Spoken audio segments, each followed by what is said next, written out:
Good morning and welcome to GBTV. I'm Edith Wainscott along with Sophia Wainscott, and Dr. Rawlings is back. I'm thrilled to be here. I really don't like the spotlight, but I'm just filling in for Aubrey today. Can we share the mic? Sorry about that. Thanks. In terms of sports, yesterday was a little like that Leroy Satchel Paige quote. You win a few, you lose a few. Some get rained out, but you got to dress for all of them. I love that quote. Did you know that he debuted in the Major League Baseball at age 42? No way. He also said, work like you don't need the money, love like you've never been hurt, and dance like nobody's watching. On that note, we were watching a couple of games last night. The JV and varsity volleyball teams defeated Southwestern. The boys soccer team lost to Franklin Community 2-1. Girls golf scheduled at home tonight. Boys tennis is on the road. In other news, SHS is partnering with World Strides to offer a STEM trip to Universal Studios next summer. An informational meeting will be held Tuesday, August 26th from 3:35 to 4:45 in the GBR. All are welcome, so see Miss Cole or Miss Huntsman with any questions. Also, there will be a bowling call-out meeting at Blue River Bowl for any student interested in being on the bowling team this year. That's on Monday, August 25th, 6 p.m. And we'll start off today with a video of Mr. Morgan explaining everything you need to know about Sparty. Can I pet that dog? Let's find out. Hi Golden Bear Nation, this is Mr. Morgan, one of the school counselors, and this is the facility dog, Sparty. Just want to talk to you guys real quick about Sparty and his purpose here. Sparty is a facility dog, which makes him just under a service dog and just over a therapy dog. So a little bit of the difference is Sparty was in training for 2 years. He knows 59 commands. He's very food motivated, as you can see. That's why he's bumping me right now. He knows 59 commands and he can actually read. I'm not going to show you that today because I want you to come to my office and see that sometimes, but he can read 3 words. No lie.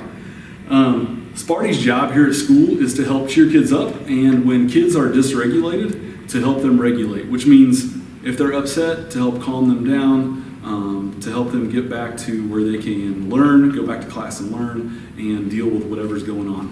So he is very popular with the students. He's also very popular with the adults, so a lot of the staff members stop by my office to see him too. Excited.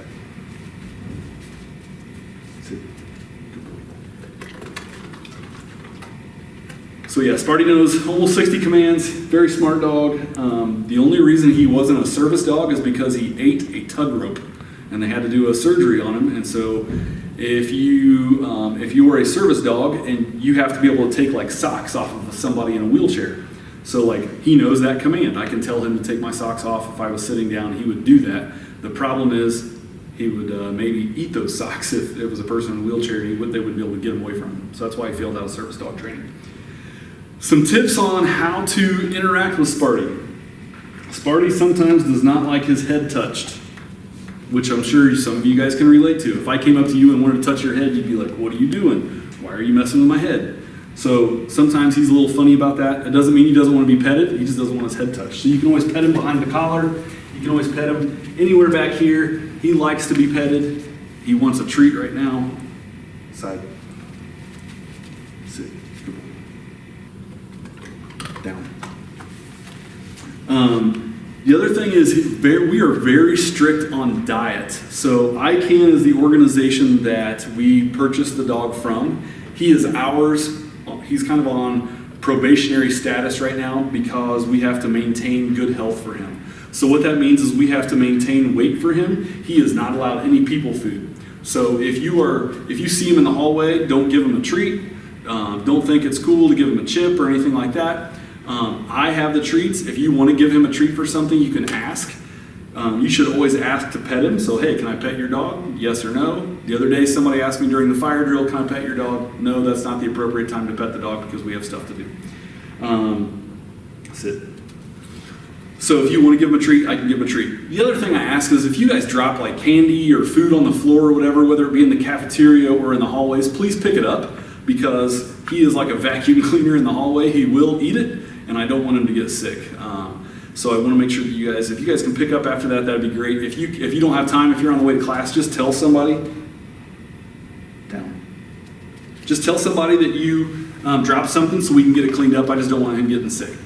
He works with me every day, but he lives with Mrs. Etter, the Spanish teacher. Some of you don't know Mrs. Etter.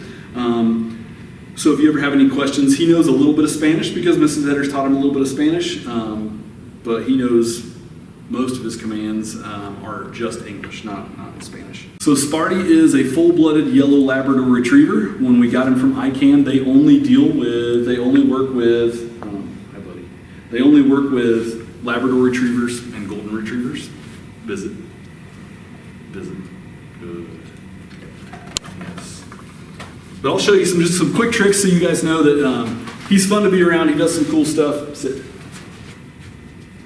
Hola. Good boy. Down. Cross. This is my favorite. Mr. Mendoza doesn't like this one. Ready? Sparty. Sparty. Cross. Good. Would you rather go to Mr. Mendoza's office or go to sleep? Yeah, he doesn't want to go to Mr. Mendoza's office either. Can you crawl? Good. Stand. Spin. Good. That's actually not a cue we would use. Like, the reason that he's taught that cue is so that if he goes outside and his feet are wet and I'm somebody in a wheelchair, somebody can put a towel down. They give him that command, and that's how he dries his feet. And if they aren't dry, you tell him to spin again, and he spins again. That's how he dries his feet. So spin. Good boy. Good boy. He's very gentle. If you do give him a treat, if you happen to see me or Mrs. Etter, and you do give him a treat, if his head is faced up, like his head is up right now, and he gets that treat, he's going to nick my finger. If his head is down, he will not nick your fingers. He's extremely gentle. Something to remember. If you're really scared, you can always put it in the palm. He'll just lick it. So other things that he's really good at, you saw visit. Good. Can you tell me a secret? Oh, that's a good one. Can you give me a kiss? Can you give me a hug? Oh, that's a good hug. That's a good boy. There's other commands that he knows. Up, jump, off. He can shake, he can give a high five. There's a bunch. But yeah, as you guys are around the school, come see us sometime. If you're afraid of dogs or allergic to dogs, if you're allergic, make sure you email me or the nurse to let us know. We want to make sure we're sensitive to that. Anytime I go into a classroom, I'm always going to ask, is anybody afraid of or allergic to dogs? If you are, I will not enter that classroom. Or if you are and you say you're okay with it, I'm just going to make sure he's on the leash and he's not wandering around so that he doesn't touch you and get those allergies going. But yeah, come see me if you're afraid of dogs. I promise this is going to be the calmest dog you've ever seen because he's just really, really chill. He just really wants food and wants to be petted. Like, he doesn't really care about anything else.